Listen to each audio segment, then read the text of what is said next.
Estamos muy alegres en esta fiesta de los grupos de crecimiento. Ustedes no se preocupen que yo no tengo quien me abanique, así que me voy a derretir solo acá arriba. Bueno,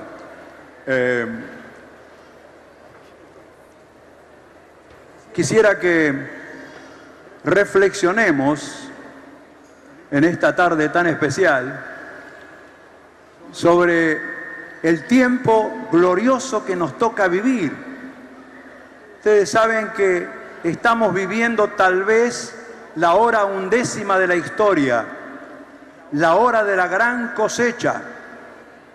Nunca hubo en el mundo tantas iglesias como en el día de hoy. Nunca hubo tantas Biblias como en el día de hoy. Nunca hubo tantos predicadores como en el día de hoy. Nunca hubo tantas conversiones como en el día de hoy. Nunca hubo tantas casas abiertas y grupos de crecimiento como en el día de hoy, en todos los idiomas, en todo el mundo, en todas las naciones. Es la hora de la gran cosecha, es la hora gloriosa que nos toca vivir. Alabado sea el Señor.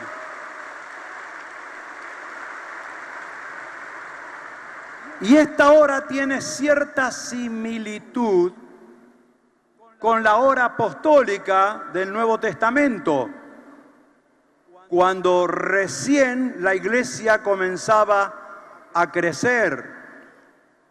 Y hay un capítulo que yo quisiera compartir con ustedes esta tarde en la reflexión, un capítulo precioso como todos los capítulos del libro de los Hechos de los Apóstoles.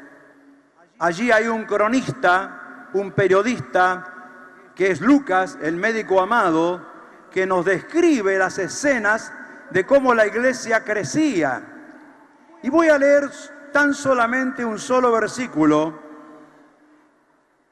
que nos muestra algunas pautas para influenciar con el Evangelio en los grupos pequeños, en los grupos de crecimiento y en las iglesias. Dice así Hechos 16, verso 5. Así que las iglesias eran confirmadas en la fe. Vamos a ver si aparece en la pantalla este versículo que queremos leer todos juntos. Así que las iglesias eran confirmadas en la fe y aumentaban en número cada día, no cada domingo, no cada semana, cada día. Así sucedía en aquella época. Las iglesias eran confirmadas verticalmente, crecían en la verdad, crecían en el conocimiento de la verdad, crecían en el conocimiento de Cristo, porque la verdad no son palabras, la verdad no es una doctrina, la verdad es una persona, aquel que dijo, yo soy el camino, yo soy la verdad y yo soy la vida. Crecían en Cristo. Y al crecer en Cristo verticalmente, crecían horizontalmente y se extendían y aumentaban en número de convertidos cada día. Ahora bien, yo quisiera compartir esta diferencia que hay entre lo que significa en las Biblias más originales la palabra iglesia en singular con mayúscula y las palabras las iglesias con minúscula. El Señor tiene una sola iglesia con mayúscula. Es la iglesia que Él vino a edificar. Es la iglesia que está compuesta por todos aquellos que desde el día de Pentecostés hasta el día en que el Señor regrese a la tierra, entregaron sus vidas al Señor y se convirtieron de verdad y el Espíritu Santo los selló. Esa es la iglesia de Jesucristo. Es una sola iglesia. En ella puede haber muchas personas que comulgan en distintas profesiones, pero es una sola iglesia. Por eso San Pablo decía, a todos los que en cualquier parte invoquen el nombre de nuestro Señor Jesucristo, Señor de ellos y Señor nuestro. Somos una sola iglesia en el mundo. Pero En esa iglesia no hay colados. Conoce el Señor a los que son suyos. Sus nombres están escritos en el libro de la vida. Nadie puede imitar pertenecer a la gran iglesia mundial del Señor Jesús. Esa iglesia está dividida en dos grandes grupos. Un grupo es el de aquellos que ya vivieron su vida aquí en la tierra, que ya se durmieron en Jesús y que están en la presencia del Señor. Teológicamente es la iglesia triunfante. Y otros somos nosotros, los que todavía peregrinamos aquí en la tierra y somos la iglesia militante. Un día esos dos grupos se van a unir en uno solo.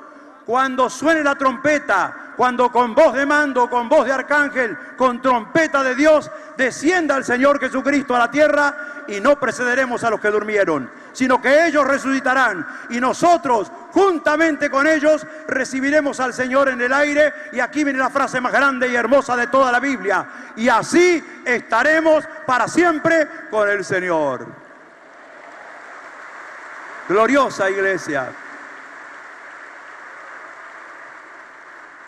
Pero nos encontramos que para poder practicar la fe, Dios permitió que existieran las iglesias con minúscula, las congregaciones locales, las iglesias que funcionan en distinta cantidad de miembros, en las ciudades capitales, en los suburbios, en los barrios, en los pueblos lejanos. Así como hubo un gran hombre en la antigüedad llamado Esdras, que fundó las sinagogas, porque no todos podían ir al templo en Jerusalén, y se llenó de sinagogas toda la tierra prometida, y el mundo entero está lleno de sinagogas. Así también el mundo está lleno de congregaciones locales, de iglesias donde el nombre del Señor es invocado y es predicado. Dice que esas iglesias crecían y eran confirmadas y se aumentaba su número cada día. Y esto es lo que está pasando ahora, hermanos. Ustedes saben que recordábamos con el pastor José María Silvestre y con Mabel los años en que nosotros éramos jóvenes, y ellos son más jóvenes que yo. Yo ya estoy cumpliendo 3/4 parte de siglo. Saben ustedes que era muy difícil predicar el Evangelio. Había muy pocos resultados. La gente estaba muy llena de prejuicios y costaba sembrar la palabra. Pero algo pasó en mitad del siglo pasado y sobre todo en la posguerra, después de la guerra de Malvinas, en que hubo una gran expansión en la Argentina del Evangelio. Vinieron las grandes campañas y multitudes corrían para recibir a Cristo en su corazón. Y luego de eso comenzaron a expandirse las iglesias locales. Y hoy en día no es el resultado de las grandes campañas, sino del crecimiento normal, progresivo y lógico de cada una de las iglesias locales, de cada uno de los grupos de crecimiento. Eso estamos viviendo en nuestros días. Y yo quisiera marcar algunas pautas que nos pueden servir para nuestro grupo de crecimiento y para ser comunicadores del Evangelio, porque es lo que el Señor nos ha dicho. El lunes pasado estábamos reunidos con un grupo de unos 80 pastores en Santa Fe, teniendo una cena de despedida del año, y alguien dijo: vamos a brindar. Dijo: ¿y por qué vamos a brindar? Y dijo: bueno, vamos a orar, nosotros no necesitamos brindar, pero ¿por qué oraremos? Entonces, por la unidad de los pastores, por la unidad de las iglesias. Y se paró un pastor muy anciano, con 85 años, el pastor Valentín Kravchuk, y dijo: si el Señor estuviera aquí visible y audible, nos diría por qué tenemos que brindar. Vayan y prediquen el Evangelio en todas las naciones, a toda criatura, en todos los estratos sociales. Alcancen a las personas, porque este es el tiempo del fin, antes que sea demasiado tarde. Y hermanos, nosotros tenemos la gran misión de ser comunicadores del Evangelio. Y para ser comunicadores eficaces, en primer lugar, debemos tener plena certeza de fe en todo lo que hacemos. Saben que cuando uno tiene certeza de fe, tiene entusiasmo. No podemos hacer las cosas a desgano, las tenemos que hacer con el fervor de Dios. Pero cuando no tenemos certeza, cuando el desgano nos invade, entonces hacemos las cosas en una forma dudosa y sin fruto. ¿Saben ustedes que en realidad Dios trabaja siempre con la certeza de fe y Satanás trabaja con la duda? ¿Quién inventó el signo de interrogación? ¿Quién hizo la primera pregunta de toda la historia? Satanás, cuando arrinconó a la mujer contra las cuerdas de la duda y le dijo: ¿con que Dios os ha dicho no coman de todo árbol del huerto? Y entonces allí cuestionó la soberanía de Dios y sembró la duda. La Biblia entera fue escrita para afirmar la soberanía de Dios y que Él es absoluto y tiene todo el dominio en el cielo y en la tierra. Por lo tanto, nosotros no debemos nunca trabajar con dudas. Nunca demos un paso con dudas.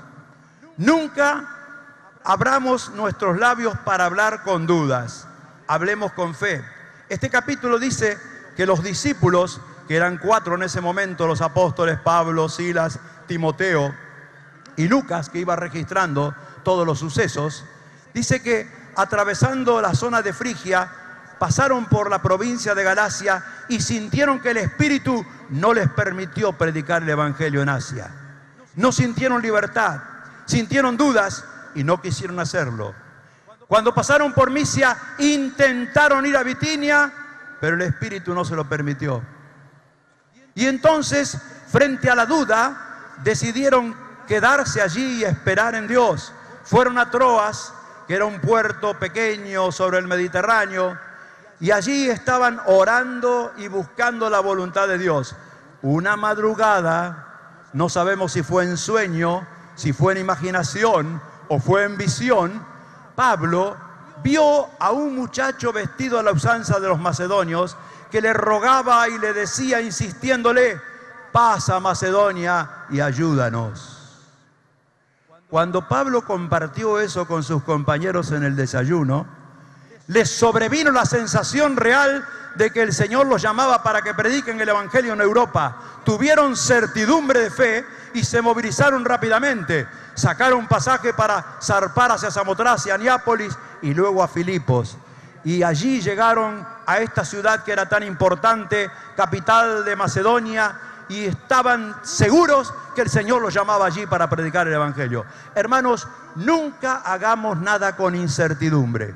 Si alguien va a hacer una llamada telefónica con duda, mejor es que no la haga, porque va a sembrar confusión. Va a sonar como algo desabrido que no edifica. Si alguien va a visitar a un enfermo y va a orar por él, no lo haga con duda. Dios bendice la fe. Tenga plena certidumbre de fe en lo que va a hacer. Si el Señor nos envía a predicar, debemos predicar con fe. Cuando hablemos, debemos hablar con fe, porque el Señor bendice la certeza de fe. El Señor no quiere que hagamos nada con dudas. ¿Se entiende eso? Miren, yo una vez tuve mis dudas para predicar. Resulta que había un hermano que era nuevo en la fe y no sabía que tenía antecedentes psiquiátricos. Así que tuvo una pequeña enfermedad y lo derivaron del hospital central al hospital psiquiátrico. En esa época eran muy rigurosos los hospitales psiquiátricos. Así que yo fui con mi Biblia y quería hacerlo con firmeza, con fe, pero tenía cierto temor. Y el temor se me agrandó cuando llegué al lugar y me dijeron en la información: mire, está en la sala 1, la sala de los más peligrosos. Entonces yo fui ahí, encontré un enfermero que me terminó de desanimar. Me dijo: ¿usted se anima a entrar ahí? Y yo le dije: bueno, si usted me acompaña. No, yo no lo acompaño. Si usted quiere ir, vaya solo. Yo le abro la puerta del candado y usted busca. Para colmo, el que usted busca está en la cama 13. Y bueno, era la hora de la siesta. Y yo dije: Señor, ayúdame, quiero hacerlo con fe. Así que encaré para entrar y me dice: no, un momentito. Usted sí, pero la Biblia no. La Biblia no es permitido que entre en la sala. Y le digo: ¿por qué? Si es la palabra de Dios. No, me dice: mire las letritas que tiene este libro. Esta gente está enferma y usted la quiere terminar de enloquecer con la Biblia. Ese era el concepto que tenía. Así que yo entré y busqué rápidamente la cama 13. Estaban casi todos dormidos. Era la hora de la siesta. Y entonces el que estaba en la cama 13 estaba acurrucadito, casi en posición fetal. Y lo toco y le digo, hermano, ay, dice, qué bendición que me vino a ver. Y comencé a hablar con él y comencé a orar por él. Y entonces él me dijo, haga lo que pueda, pero sáqueme de este lugar, porque anoche casi me ahorcan. Tengo que dormir con los ojos abiertos. Y entonces el paciente de la cama de al lado me empezó a teatralizar una escena. ¿Sabe? Yo me di cuenta que lo estaba haciendo para mí. Yo lo miraba de soslayo. Y entonces sacó una valija que tenía debajo de la cama. La puso sobre la cama. Abrió un roperito metálico y sacó la ropa. Comenzó a poner las camisas y todo, el pantalón, todo ahí adentro, la ropa de abrigo. Sacó de la mesita de luz los calzados, lo puso ahí también y cerró la valija. Y se sentó y me miró. Y yo mordí el anzuelo y le dije, ¿se está por ir, amigo? Y me dijo estas palabras: ¿a dónde quiere que vaya? ¿Al manicomio grande donde viven ustedes? No, mejor me quedo en el manicomio chico. Y sacó todo de vuelta y acomodó todo. Pero ¿sabe qué? ¿Qué lección que me dio? Vivimos en el manicomio grande nosotros. Y tenemos que movilizarnos con fe, hermanos. No podemos movilizarnos con duda. No podemos darle ni un tranquito a Satanás. La Biblia dice que no debemos darle lugar. Así que lo primero que debemos hacer cada vez que abrimos nuestra casa, cada vez que abrimos nuestros labios, es movilizarnos con fe. Porque el Señor quiere que seamos sal y luz, como nos decía la pastora Mabel esta tarde. Y la sal nos habla de tener sabor, de tener gracia, en la forma de sonreír, en la forma de saludar, en la forma de hablar. Tiene que tener sabor nuestras palabras. La sal nos habla también de una forma terapéutica. También nuestras palabras tienen que ser sanadoras. Y la sal nos habla también de la preservación, como decía la pastora recién, para que nosotros podamos hablar palabras que edifiquen, que fortalezcan y que sean puras y sanas en el Señor. Pero en segundo lugar, si nos movilizamos con fe, debemos también hacerlo con espontaneidad. ¿Saben?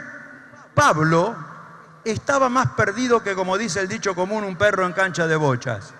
Porque allí en Filipos, él cuando llegaba el día de reposo, el día sábado, él iba a una sinagoga, pero no había sinagogas en Filipos, porque no había judíos. Era una colonia romana, así que no sabía cómo empezar a predicar. No podía hacer una campaña, porque estaban prohibidas, y entonces usó de la espontaneidad. Dice que un sábado salieron de la ciudad y caminaron junto a la orilla del río para buscar un árbol frondoso donde poder orar. Y mientras buscaban un árbol frondoso, vieron un grupo de mujeres reunidas que hablaban por lo bajo entre ellas. No se nos dice cuántas eran, pero estaban reunidas y eran varias.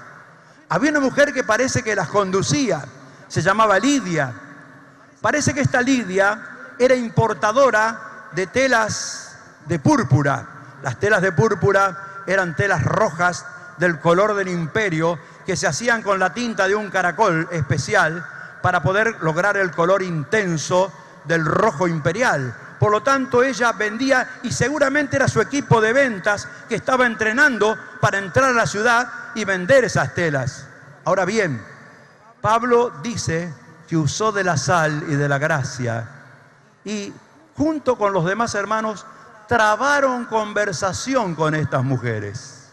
No era común que un grupo de hombres y extranjeros hablaran con mujeres que estaban reunidas, pero la gracia que ellos tuvieron, la sal inspirada por el Espíritu Santo, palabra sazonada, con sabor, con gracia, permitió que aquellas mujeres accedieran a la conversación. Así que fue algo espontáneo, no fue algo planificado. Miren, la mayoría de las veces Dios obra en forma espontánea. Tenemos que estar preparados para saber cuándo el Señor nos quiere utilizar en forma espontánea. Y entonces el Espíritu Santo iluminó la mente de Pablo y desató su lengua y movilizó sus labios y Pablo comenzó a hablar palabras fuertes de Dios. Ese mismo espíritu que puso las palabras en sus labios abrió los oídos, la mente, y dice que mientras escuchaba, el corazón de Lidia fue abierto para recibir el impacto de la palabra de Dios.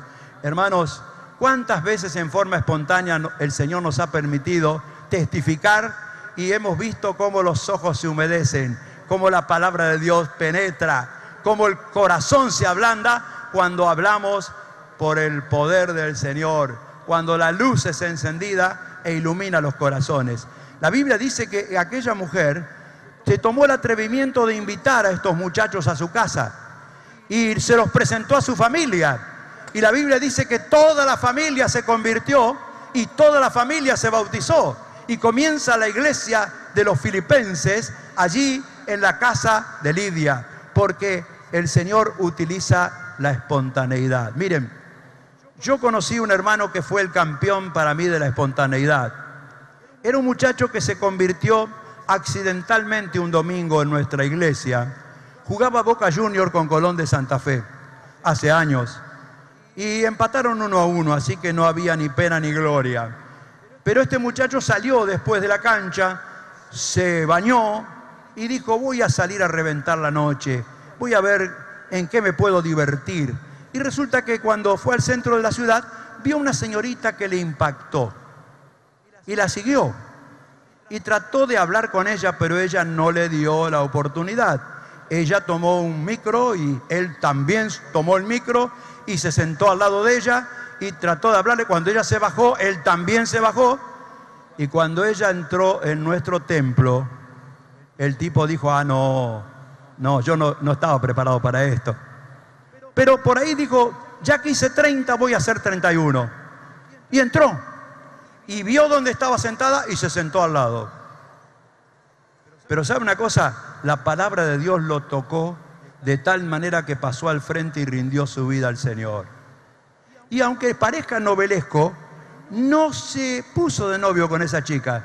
Descubrió que había muchas otras chicas en la iglesia y se casó con otra.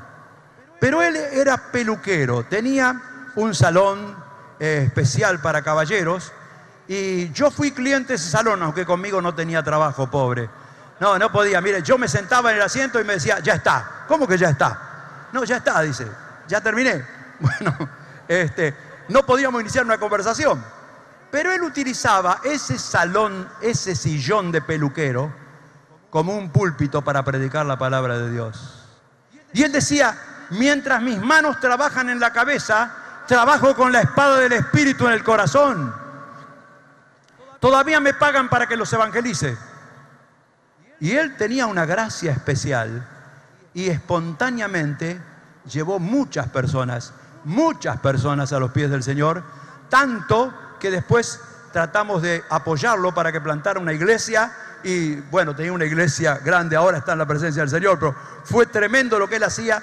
Salía a cualquier hora, en cualquier lugar, decía: si un médico va por una urgencia, más urgente es la salvación de las personas. Él iba y los atendía y les hablaba del Señor. Dios bendice la espontaneidad. La espontaneidad es, como dice la canción popular: cualquier día, a cualquier hora y en cualquier lugar. ¿Se dan cuenta? Dios bendice así. Yo he visto eso muchas veces en mi vida y doy gracias al Señor porque no hay que perder la oportunidad. No hace mucho tiempo fui invitado a participar de una cena. Me invitó el presidente de la Asociación de Dirigentes de Empresas.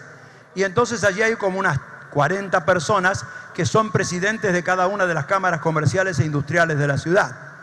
Así que yo estaba invitado, pensé que había otros invitados más, pero no, era otro, un muchacho ingeniero. Así que me dijo: sentate a mi derecha. Él se sentó a la izquierda.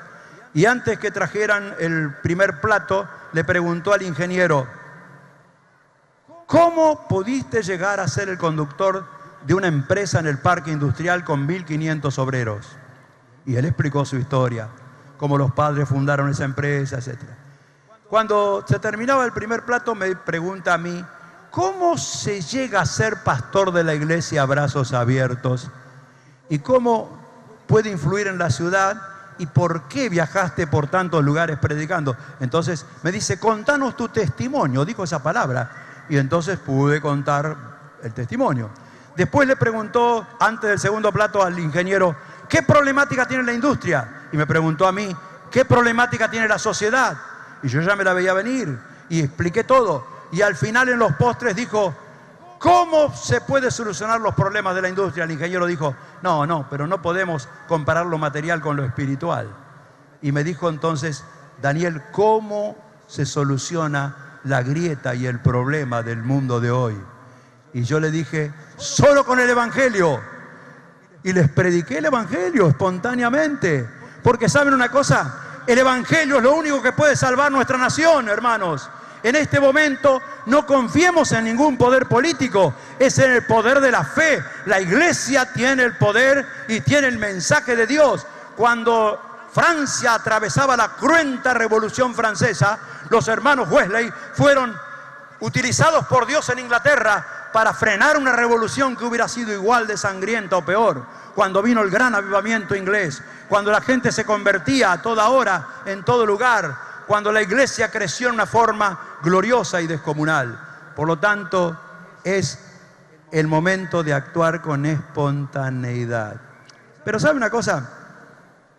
Hay una tercera condición. ¿Se cansaron? ¿No? Bueno, no se olvide que yo no tengo quien me abanique, ¿eh? Bueno, la tercera es que debemos hacerlo con discernimiento. ¿Saben ustedes? Discernir y discernimiento es un don del Espíritu Santo para saber entender qué viene de arriba y qué viene de abajo, qué viene de la sabiduría de Dios y qué viene de la sabiduría humana, animal y diabólica. ¿Saben? Yo una vez tuve que viajar en un avión, iba a predicar a España, a un congreso, muchos años atrás, y al lado mío iba Carlos Salvador Vilardo, el que fue entrenador del seleccionado. Iba a ver un partido entre el Inter y el Napoli, porque allí jugaba Maradona, y yo le trataba de hablar del Señor y él me hablaba de Maradona. Y yo trataba de explicarle que la vida es un partido y que a veces los minutos van pasando y te sacan las primeras tarjetas amarillas y que podés ir al vestuario antes de tiempo y que tenés que estar preparado. Y bueno, pero él me seguía hablando de Maradona. Y entonces me decía que era un jugador tan difícil de custodiar porque había que cuidarlo no solo a él, sino lo que él pensaba. Y dice, otros jugadores se enredan con la pelota.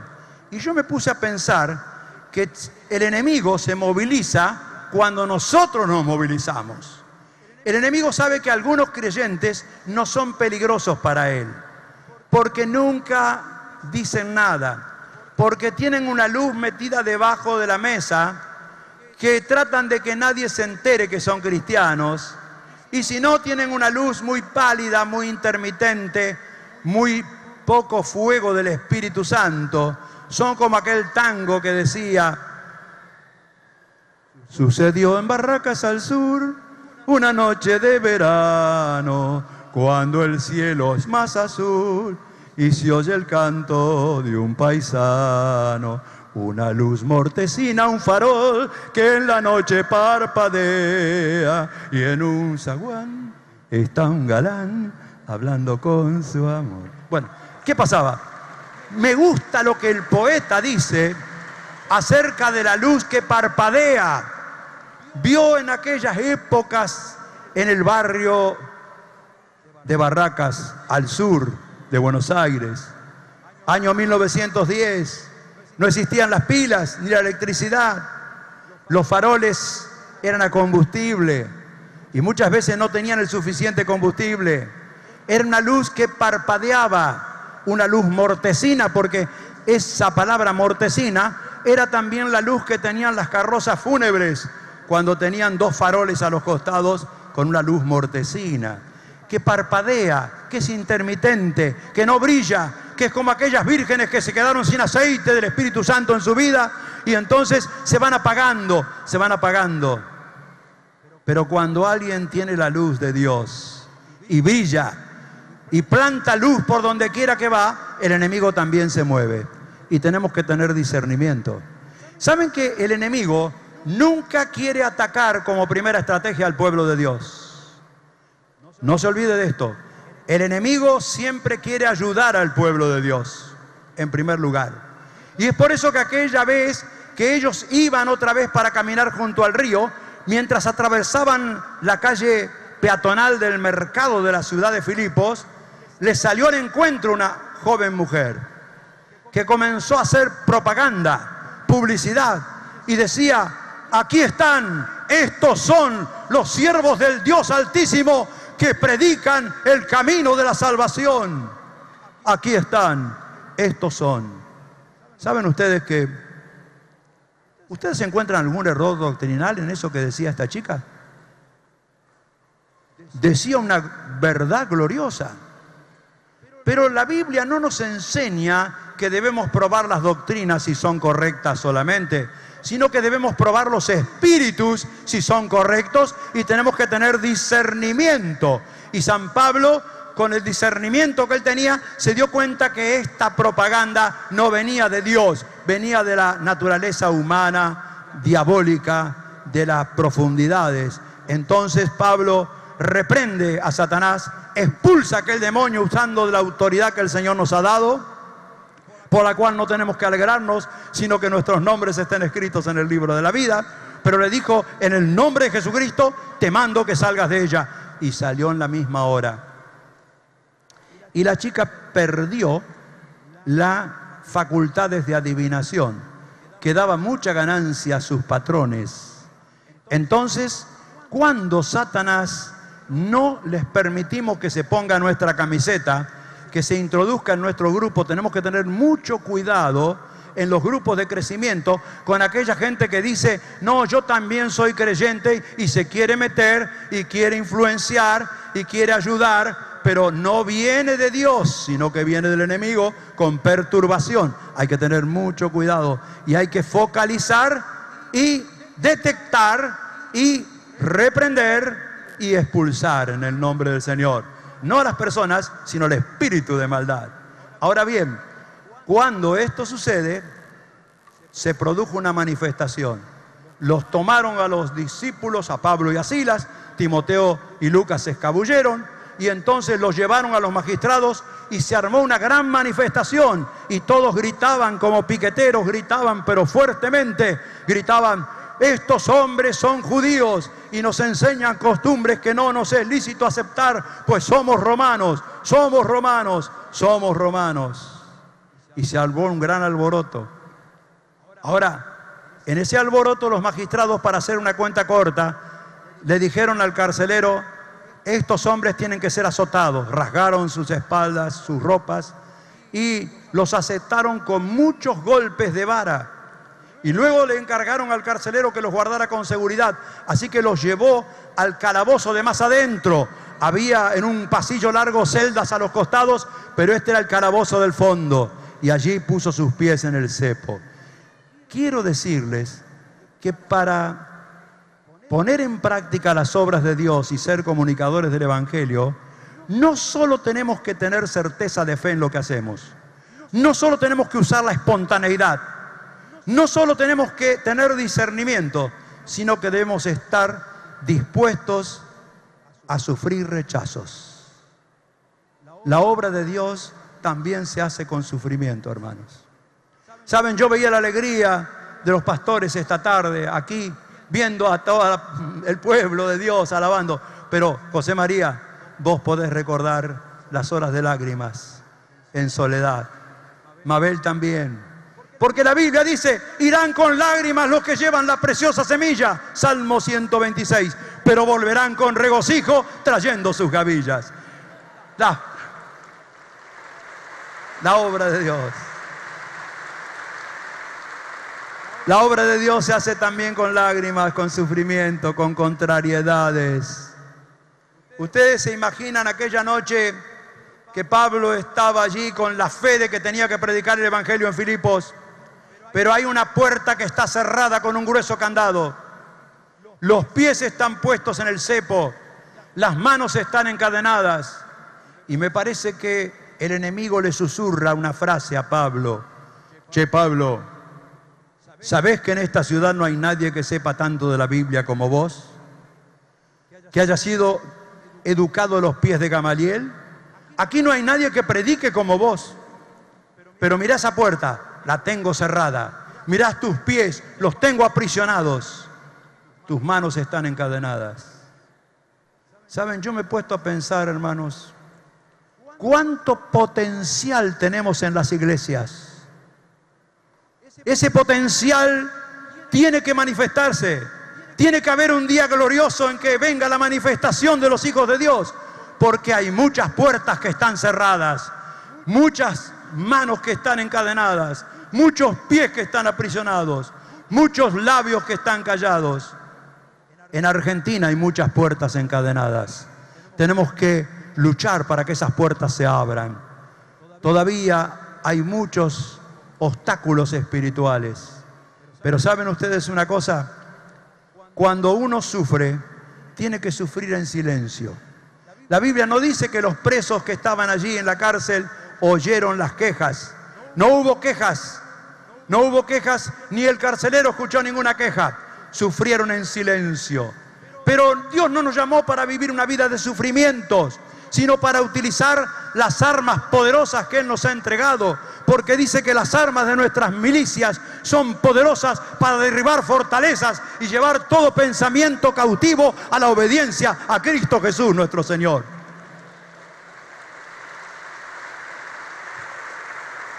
Por lo tanto, a la madrugada Pablo comenzó a orar. Y Silas continuó orando. Y volvieron a orar. Y los presos oyeron la oración. Y el carcelero fue impactado por la oración de ellos. Y oraban y clamaban a Dios. Hermanos, Dios nos ha dado un arma poderosa que es la oración. Es la escalera que nos lleva al despacho de Dios para entregar todas las cosas delante de Él. El Padre Nuestro es la oración más completa y preciosa de la Biblia, porque comienza con una presentación. Es el primer peldaño, Padre Nuestro que estás en los cielos. Apuntamos hacia Él y subimos al segundo peldaño y decimos: santificado sea tu nombre y venga tu reino. Hermanos, nunca te ponga en la oración las cosas privadas. Primero está el reino de Dios. Primero está la gloria que el Señor se merece por lo que ha hecho, por lo que hace y por lo que hará. Pero luego viene la intercesión. Su voluntad sea hecha así en la tierra como se hace en el cielo. Y clamamos por tantas cosas. Particularmente tengo que tener un cuaderno de oración porque memoria falla, boleta no. Y hay que estar orando por todas las cosas que están escritas. Y luego entonces viene el reclamo por las necesidades cotidianas de cada día. El pan nuestro de cada día, dámelo la semana que viene, Señor. No, dámelo hoy, pero tengo que salir a buscarlo en el nombre del Señor. Tengo que salir a buscarlo en el nombre del Señor, como el pueblo de Israel salía a buscar el maná en el desierto. Y luego viene entonces el autoexamen. Y ya vamos llegando a los peldaños finales. Y el autoexamen dice: Señor, perdona mis pecados, perdona mis deudas. Yo también perdono a los que me han ofendido. Eso me prepara para tener la pureza, la limpieza de corazón, porque la Biblia dice que si confesamos nuestros pecados, Él es fiel y justo para perdonarnos todo pecado y limpiarnos de toda maldad. Y entonces podemos encarar la lucha y la guerra espiritual. Nunca se olvide de pisar el sexto peldaño. Es el peldaño de la lucha espiritual. La guerra espiritual tiene que ver con dos sentidos, uno interior y otro exterior.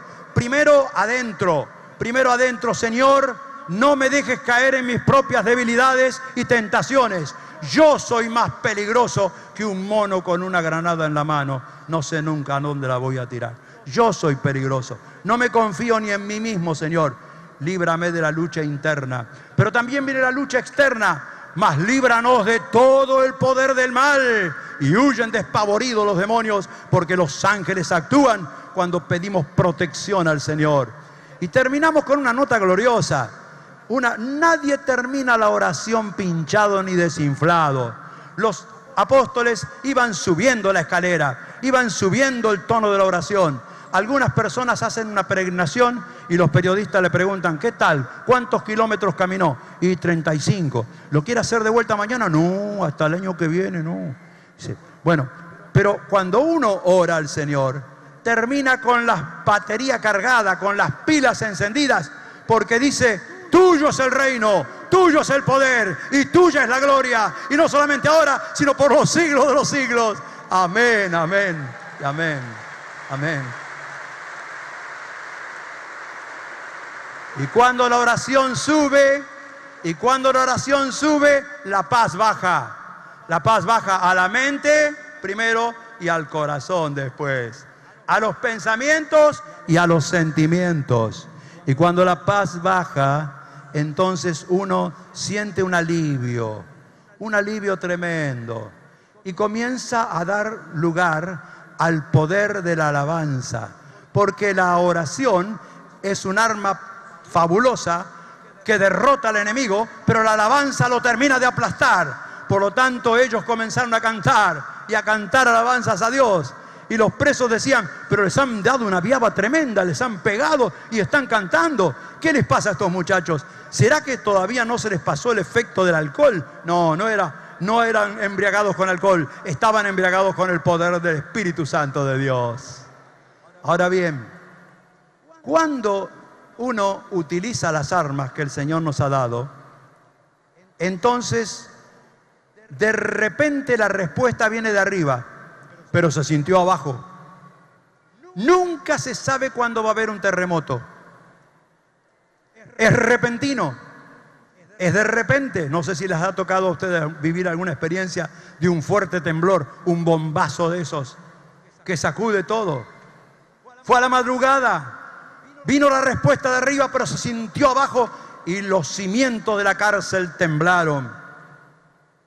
Y entonces hay una frase hermosa que yo espero que algún día se cumpla en nuestro país, la Argentina. Dice, y todas las puertas se abrieron y las cadenas de todos los presos se soltaron. Deseamos que venga ese despertar de Dios, un terremoto espiritual que sacuda nuestro país, que puedan abrirse las puertas para que se predique el Evangelio y que puedan romperse las cadenas de los que están oprimidos y presos, que no pueden aceptar la palabra de Dios. Ahora bien, cuando esto pasa, debemos actuar con rapidez y con fidelidad. Con rapidez y con fidelidad. ¿Por qué? Porque cuando la gente se despierta y sabe su verdadera situación dramática, Satanás tiene un argumento final. Satanás ha destruido muchas vidas con los vicios, con la droga, con el tabaco, con el alcohol. Ha destruido familias, ha destruido personas que están totalmente frustradas. Pero la última tentación que el diablo tiene es: pegate un tiro y vas a ser feliz. Y los apóstoles, como estaban en el calabozo de más adentro, vieron de repente que en su desesperación el carcelero apoyó la empuñadura de la espada entre el piso y la pared, y la punta de la espada, una espada de 2 metros que tenían los romanos, sobre su corazón para arrojarse sobre ella. Me parece que Pablo y Silas dicen: el gordo se está por matar, ¿qué hacemos? Y me parece que le dice: predicale algo, decile algo. Decile Juan 3:16. No, se mata primero, es muy largo. ¿Qué le digo? Me gusta el evangelio que predicó Pablo. Fue un grito: no te hagas ningún daño, que nosotros estamos aquí. Yo ansío un día en que en nuestro país se predique este evangelio, que la iglesia se ponga de pie y le diga a los políticos, le diga a los periodistas, le diga a todos los partidos políticos y a todos los que creen en la intelectualidad de las personas y lo demás: señores, no se hagan ningún daño, la iglesia de Jesucristo está aquí y tiene poder para solucionar todas las cosas en el nombre del Señor. Amén. Ese día se acerca, hermanos. Ese día se acerca. Qué bueno que es. Y resulta que aquel hombre dejó la espada a un costado, frente al grito en medio de la oscuridad, pidió luz. Porque no es que se había cortado la luz, se habían apagado los candiles. Y entonces pidió luz y un sirviente le trajo luz. Y entonces él corrió y se precipitó a los pies de los apóstoles y los sacó afuera y les hizo la pregunta del millón: señores, ¿qué debo hacer para ser salvo? ¿Qué debo hacer para ser salvo? Cuando el Señor manda un despertar, la gente corre, se precipita. Pasó en la Argentina en los años 80, está pasando en algunas iglesias. Yo lo vivía predicando todos los años en el Perú, en una sola denominación, la Alianza Cristiana y Misionera. La gente venía en raudales cada noche y yo oía a un pastor decir lo que nunca había oído a ningún pastor decir: por favor, mañana no vengan, quédense en su casa, escúchenlo por la radio, no vengan, vamos a dejar entrar solamente a las personas que traigan alguno nuevo para entregarse al Señor, familiares, amigos o conocidos, porque habían quedado una multitud tremenda afuera y había 2.800 sentados en el templo. Por lo tanto, ahí cuando Dios toca los corazones, no se podía predicar largo. A mí que me gusta predicar un poquito largo, porque la gente se venía, se paraba y ya se arrodillaba, y eran 50, eran 60, eran 80 y arriba del púlpito, y había que terminar de predicar porque el Espíritu de Dios había caído sobre ellos para conversión y para salvación. Hermanos, nosotros no podemos obligar a nadie a que crea. Yo he tenido situaciones muy duras. Muchas veces el Señor me permitió llegar 15 minutos antes que una persona muriera, varias veces, y verlo en su angustia, debatiéndose en su lucha, y poder llevarlo a los pies de Jesús y ver que murió con una sonrisa.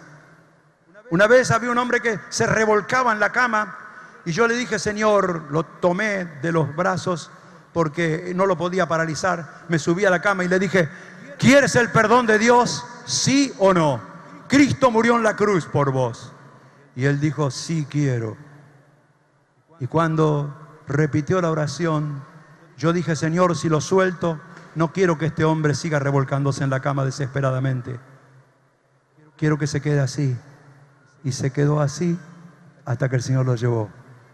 Pero he conocido personas que no quieren aceptar a Cristo.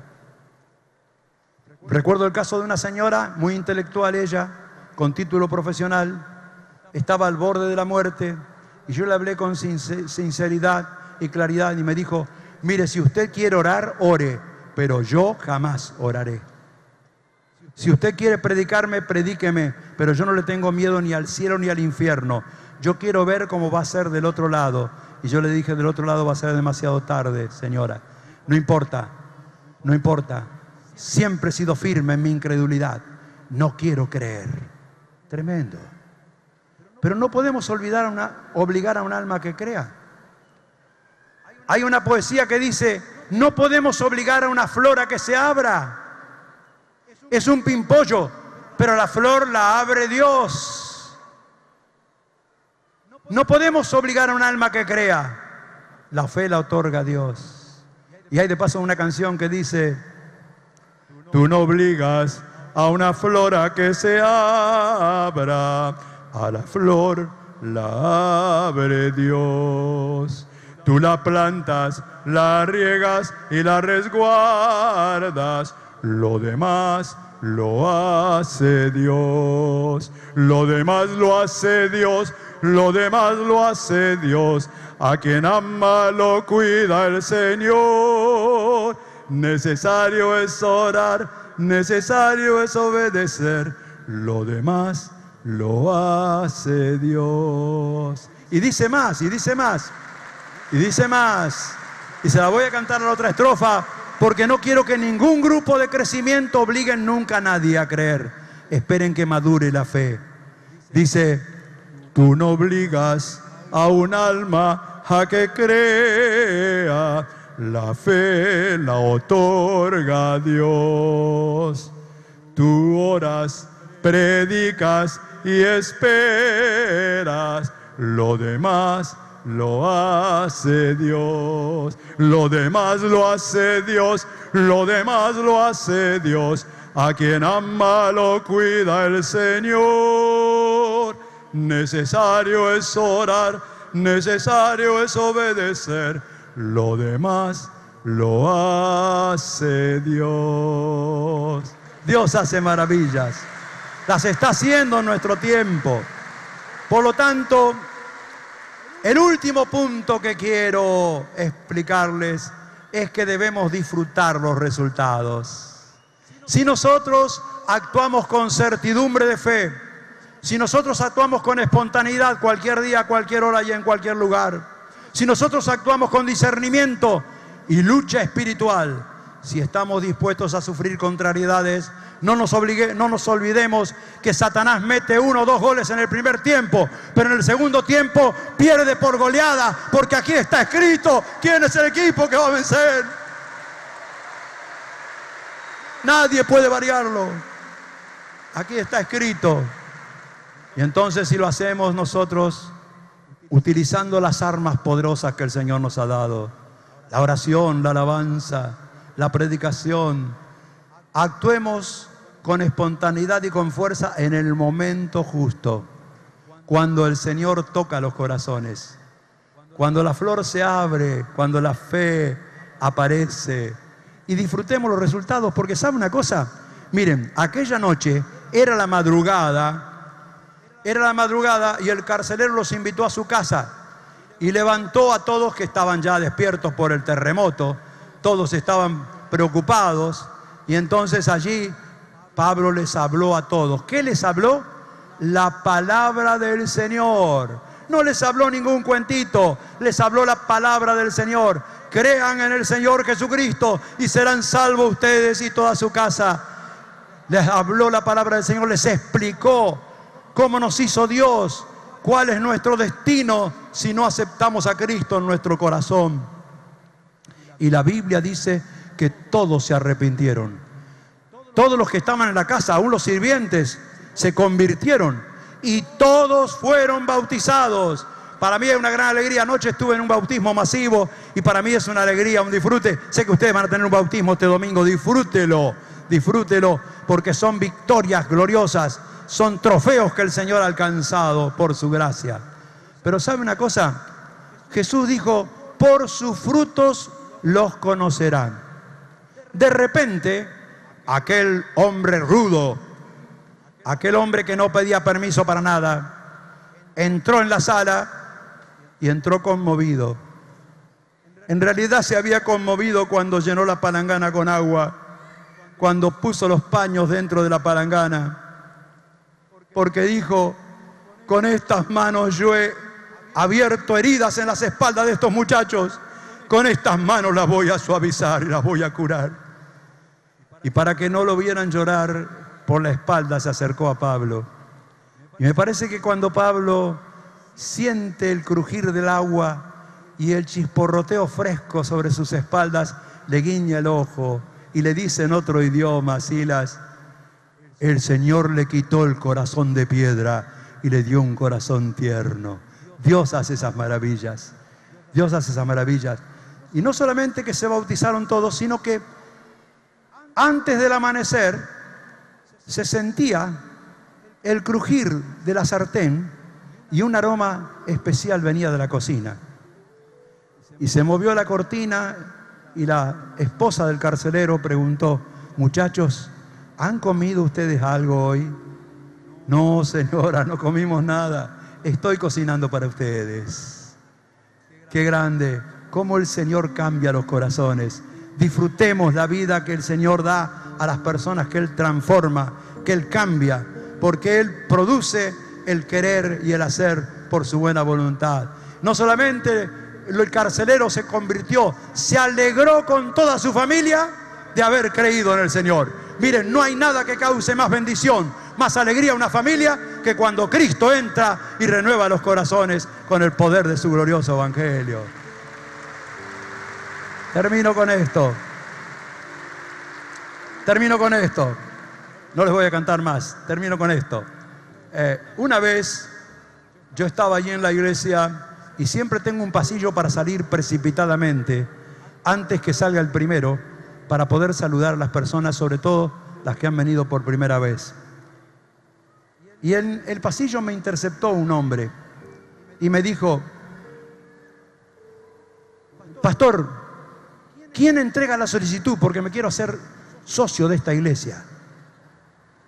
Yo le dije: no, esto no es un club. Vos no entendiste mucho. No, pero yo quiero hacerme socio. Quiero ser parte de esta iglesia. ¿Cómo puedo hacer? Entonces le digo: mirá, te van a tener que explicar mejor. Yo no fui muy claro. Te voy a decir que te expliquen. Y entonces él me dice: no, ¿sabes lo que pasa? Que mi mujer me mandó y me dijo: andá y hacete evangelista. Andá y hacete evangelista. Y dice: pero ¿y por qué te dijo eso tu mujer? Porque yo tenía un empleado que vivía frente a casa, que vive todavía frente a casa, que trabajaba para mí. Y un día aprendió el oficio y trabajó, ya se puso por su cuenta y progresó mucho ese muchacho. Se compró una camioneta y arregló su casa, el frente, hizo una pileta de natación en el patio, puso plantas de banano para que parezca tropical. Dice, y siempre va con la Biblia y con la camioneta y viene a la iglesia. Y mi mujer dijo: andá, porque a él le pagan para que haga propaganda. Y yo le dije: ¿vos le preguntaste? Sí, le pregunté, pero no entiendo nada, pastor, porque me dijo: allí no te pagan, allí te enseñan a ofrendar, y cuanto más ofrendás, más el Señor te bendice. Entonces le dije: bueno, tienen que explicarte. Y cuando el domingo siguiente vino con su esposa, que lo mandaba para que fuera evangelista y todo eso, se alegró con toda su familia porque entendió y recibió a Cristo en su corazón. Cristo trajo bendición a nuestros hogares. En el año en que yo nací, mis padres se convirtieron y fue una bendición para nuestra familia, porque hasta la cuarta y quinta generación todos somos del Señor. El Señor bendecirá tus generaciones futuras porque estás en Cristo y porque eres un comunicador del Evangelio. Y les animo a que lo sigan haciendo para la gloria de Dios en cada uno de los grupos de crecimiento. Que así sea, que así sea. Amén. Vamos a ponernos de pie en la presencia del Señor.